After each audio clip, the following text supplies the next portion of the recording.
Alright, hello and welcome to another informal Grand Line review thingy. Today we are going to make a thumbnail, which is good fun. I need a thumbnail for best channel comments number 22, which will probably be out by the time that this video comes out. But that's fantastic because you'll have seen the end result, and now I can show you how the sausage was made. So first up, for the best channel comments videos, I always like to use a sort of derpy picture of a particular character, and in this case I've chosen this delightful image of a Sakazuki about to get completely wrecked by this Whitebeard fellow. Now to start out, we need to isolate Sakazuki with the ever important magic wand tool, which does an amazing amount of work. I should point out that all of the techniques I'll be using in this video is incredibly rudimentary Photoshop.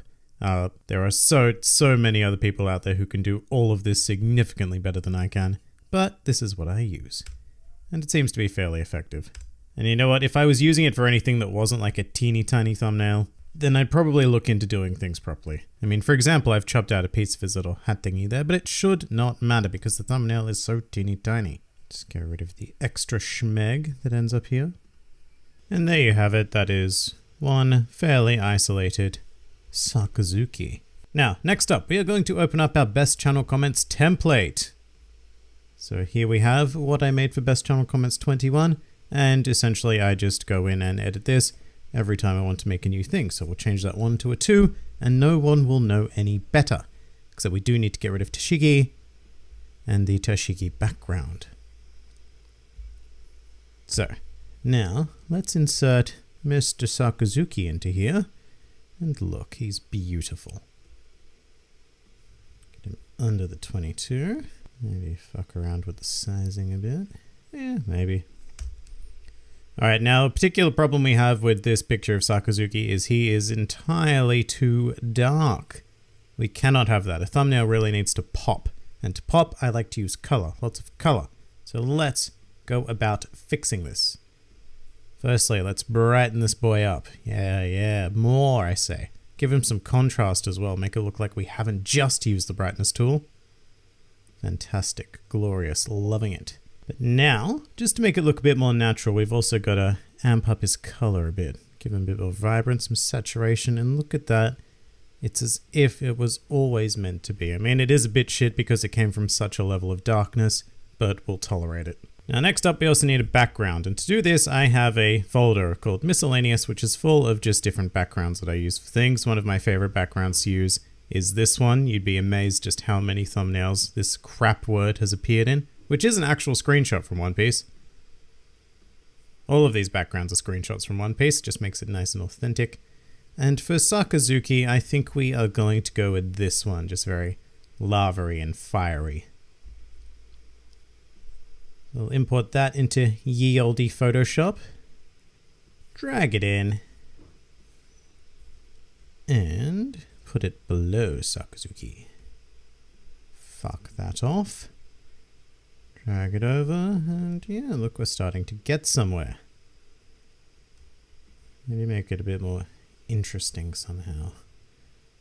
Problem is, with this one, it's very kind of flat.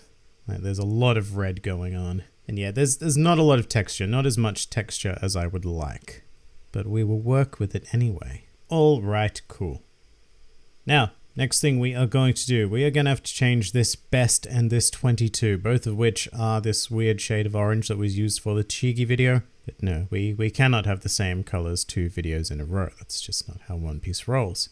So in this case, I would generally change the color to something that corresponds to the character in the foreground. So in the case of Akainu, I would probably use either the red of his shirt or the blue of his marine cap. But because we've got so much red going on already, I'm gonna go with the aqua up in the marine cup. So let's just go to the best. Color overlay. Yeah. Down to this here, 22. Oh, look at that, it's beautiful. And the reason why I do that is primarily for contrast. Blue and red, beautiful contrast. Just makes it pop a bit more. Whereas, you know, before, the best and the 22 didn't really stand out. If you saw a thumbnail like that yay size, then look, I guess it's alright, but it's nowhere near as good as that, where you can just instantly read the best and the 22. And if you're familiar with the channel comments thing, then that's all you need to see. Going back into things, we are not done yet though, because we still need to make Mr. Sakazuki pop from the background a bit more. And to do that, what I like to do is apply an outer glow. Generally, a white outer glow. That is far, far too thick. Let's lessen that. It's not thick enough. Yeah, I guess. And it just allows him to stand out a bit more from the background. It's also during this phase where we discover our horrible little bits of cutting here, because the outer glow emphasize them quite a bit. But you know what? It's for a thumbnail. It'll be right, although I will get rid of this, whatever this is. Go away. Yeah, much better. But that's not it. We are also going to select our backgrounds layer, and we are going to blur it a bit with my old friend Gaussian blur. Not that much, but just a bit. Once again, it just makes the foreground character pop at just that little bit. But not only that, we're also going to play around a bit with the hue and saturation of the background. Now, I almost never leave backgrounds as they are to begin with, and I always just like sliding this over just to see if there's a better option.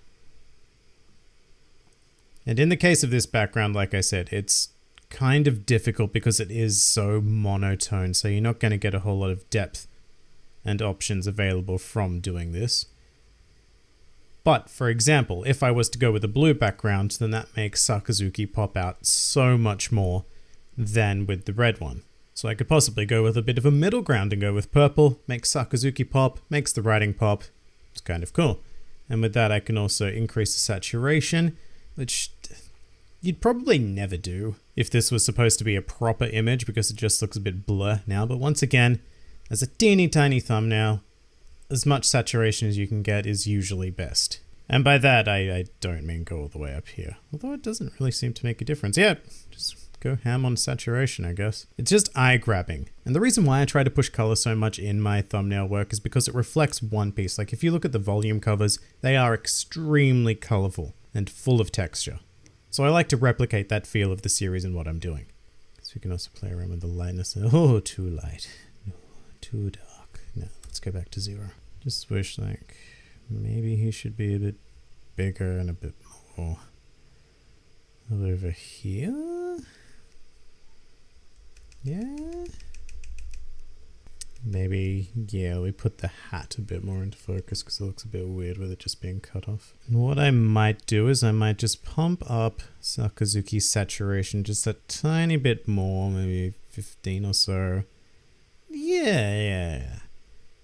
Just, yeah. Makes him look a bit less bland because we do not want bland in our thumbnails. So with that, we have what I would call a relatively successful thumbnail. Like, it's not my favorite thing I've ever made, primarily because of the background. If I was really super invested in this video, I would change the background and make it something just with a bit more texture and a bit more contrast. But you know what? It's fine. So we're just going to save it. We're going to pull it out. We're going to put it out and no one's going to care anyway. Just save it as BC22. And that is a Grand Line Review thumbnail.